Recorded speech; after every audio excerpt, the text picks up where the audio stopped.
آپ देख रहे हैं मसाइल का हल चैनल। नहमदुहु व नुसल्ली अला रसूलिहिल करीम, अम्मा बाद, फ़अऊज़ु बिल्लाहि स्समीइल अलीम मिनश शैतानिर रजीम, बिस्मिल्लाहिर रहमानिर रहीम। मुअज़्ज़िज़ सामीन कराम, हम लोग एक लफ्ज़ सुनते हैं ईमान। इसके अंदर ईमान इतना है, इसके अंदर ईमान इतना है, ये ईमान वाला है, ये ईमान वाला नहीं है। ईमान कहते किसे हैं? ईमान की तारीफ क्या है? डेफिनेशन क्या है ईमान? ईमान की डेफिनेशन, तारीफ ये है: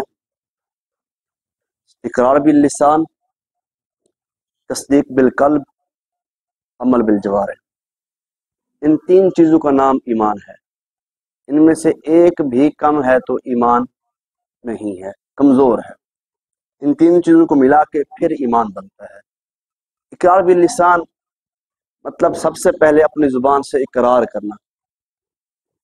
जो ज़ुबान से इकरार करता है, जैसे कलमा शहादत का हम इकरार करते हैं, सिर्फ कलमा शहादत पढ़ के बाकी इंसान के सारे मामला ख़त्म।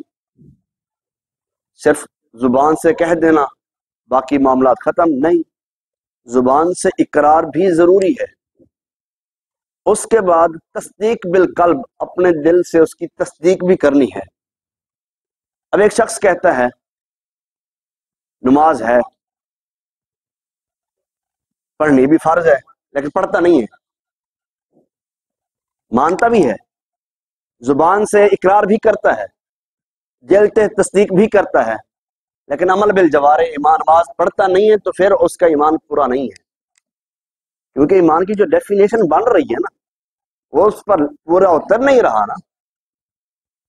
अब एक शख्स कहता है रोजा है, इकरार कर रहा है, दिल से कह रहा है, रमजान का एहतराम करता है दिल से, लेकिन रोजा रखता नहीं है, अमल बिल जवारिह नहीं है। ईमान का लेवल ऊपर नीचे होता रहता है, लेकिन ईमान पहले समझे सही ईमान है क्या चीज। ना हमारे बड़ों को पता होता है ज्यादा, ना हमारे बच्चों को पता होता है कि ईमान कहते किसको हैं। ये तीन चीजों का नाम ईमान है। क्या हम इस पर पूरा उतरते हैं? अगर पूरा उतरते हैं तो यह है ईमान। फिर ईमान के रुकन हैं, अरकान हैं। ईमान के अरकान बतलाए गए इस्लाम के अंदर, फिर इस्लाम के रुकन है, अरकान है। इसलिए ईमान का लेवल ऊपर नीचे होना ये कुरान की आयात में से साबित है। इन्नमल मुमिनून अल्लज़ीना इज़ा ज़ुकिरल्लाहु वजिलत कुलूबुहुम व इज़ा तुलियत अलैहिम आयातुहु ज़ादतहुम ईमाना। कि जब अल्लाह का जिक्र किया जाता है, कुरान की आयात की तिलावत की जाती है, तो मोमिनों का ईमान क्या हो जाता है? बढ़ जाता है। सहाबा कहते हैं जब नबी अलैहिस्सलातु वस्सलाम की महफिल में, मजलिस में हम बैठे होते थे, हमारे ईमान का लेवल हाई हो जाता था। जब हम बाहर निकलते थे फिर कमजोर पड़ जाते थे। बसा औकात हदीस के अल्फाज हैं, सख्त अल्फाज हैं, मैं वो कहते थे साहबा कि हम मुनाफिक हो गए हम। वो कैसे? सही कहते हैं कि मैं मस्जिद में मेरा ईमान ऐसा होता है, बाहर मेरा ईमान ऐसा होता है। फिर इस हदीस पर सैयदना अबू बकर सिद्दीक भी कह रहे थे कि फिर मैं भी मुनाफिक हो गया। अल्लाह अकबर। नबी अलैहिस्सलाम से पूछा गया, अल्लाह के नबी अलैहिस्सलाम फरमाते हैं ये ईमान का लेवल होता है मोमिन का, कि अल्लाह के घर में नबी अलैहिस्सलाम की मजलिस में ईमान का लेवल और होता है, बाहर इंसान निकलता है लेवल वो और होता है। लेकिन ईमान है क्या चीज? ईमान के रुकन क्या है? अल्लाह पर ईमान। अल्लाह पर ईमान सिर्फ अल्लाह है बस। ये हर लिहाज से, उसकी ज़ात के एतबार से, उसकी सिफात के एतबार से, उसके इल्म के एतबार से, उसकी कुदरत के एतबार से मोमिनों का यह अकीदा है अल्लाह रब्बुल इज़्ज़त अर्श पर मुस्तवी है। किस अंदाज में है? जैसे उसकी शान शान है। और ये कहते हैं ना ये अल्लाह हर जगह मौजूद है, ये भी सही नहीं अल्फाज। अल्लाह रब्बुल इज़्ज़त अपनी कुदरत के लिहाज से, अपनी सिफात के लिहाज से तो हर जगह है, लेकिन अपनी ज़ात के एतबार से अल्लाह रब्बुल इज़्ज़त, कुरान कहता है अल्लाह अर्श पर मुस्तवी है। अर्रहमानु अलल अर्श इस्तवा। इसमें तनकीद की कोई जरूरत नहीं है। अल्लाह रब्बुल इज़्ज़त पर ईमान, अल्लज़ीना युमिनूना बिल गैब, कुरान का जो पहला सिपारा है सूरत अल बकरा, इसकी दूसरी आयत, अल्लज़ीना युमिनूना बिल गैब। ये हम, अब कुछ लोगों का ये भी अकीदा है अब अल्लाह रब्बुल इज़्ज़त सामने नहीं है तो नौज़ बिल्लाह अल्लाह है ही नहीं। ये भी अकीदा है लोगों का कि जो चीज सामने नहीं है وہ ہے ہی نہیں، وجود نہیں۔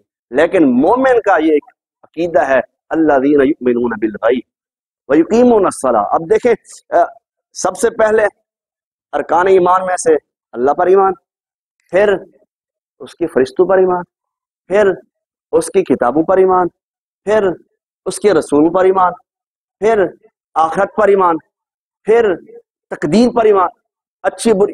مومن کا ان 6 چیزوں پر ایمان ہوگا تو پھر اس کا ایمان مکمل ہے۔ یہ بنیاد ہے۔ ہمیں ارکان اسلام کا پتہ نہیں ہے۔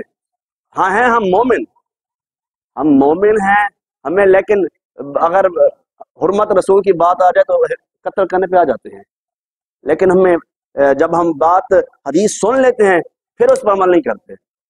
اس لیے جو ہم ایمان کو مضبوط کرنے کے لیے اقرار باللسان بھی ضروری ہے، تصدیق بالقلب بھی ضروری ہے، اور عمل بالجوارح بھی ضروری ہے۔ اگر آپ ساری زندگی یہ نعرہ لگاتے رہیں کہ اشہد ان لا الہ الا اللہ پڑھ کر صرف آپ کی نماز ہے، دل مومن ہے، نماز کو مانگتے ہیں، جھوٹ بولنا گناہ ہے، زبان سے بھی کہہ رہے ہیں، دل سے بھی کہہ رہے ہیں، لیکن بول رہے ہیں، عمل نہیں ہے نا، تو اس لیے ایمان کمزور ہے۔ ہمیں اپنے ایمان کو مضبوط کرنا چاہیے۔ یہ ٹاپک سننے بھی چاہیے، آگے بھی سنا۔ آج کا جو سبق ہے اپنے گھر والوں کو جا کے سکھائیں۔ یہ کوئی تنقید والی محفل نہیں ہے، یہ سبق والی مجلس ایسی مجلس ہے جس میں سبق سنایا جاتا ہے، پڑھایا جاتا ہے، اور بس اوقات سنانے والے کی بھی غلطی ہو سکتی ہے تو اس کی بھی اصلاح کی جا سکتی ہے، لیکن جو سبق سن کر جائیں اس پر آپ اپنے بچوں کو، گھر والوں کو یہ چیز بتائیں کہ ایمان کیا چیز ہے اور کن کن چیزوں پر ہمیں اپنا ایمان رکھنا چاہیے۔ اللہ سے دعا ہے جو سنایا سب سے پہلے مجھے پھر آپ احباب کو اللہ رب العزت عمل کرنے کی توفیق عطا فرمائے۔ وآخر دعوانا الحمد للہ رب العالمین۔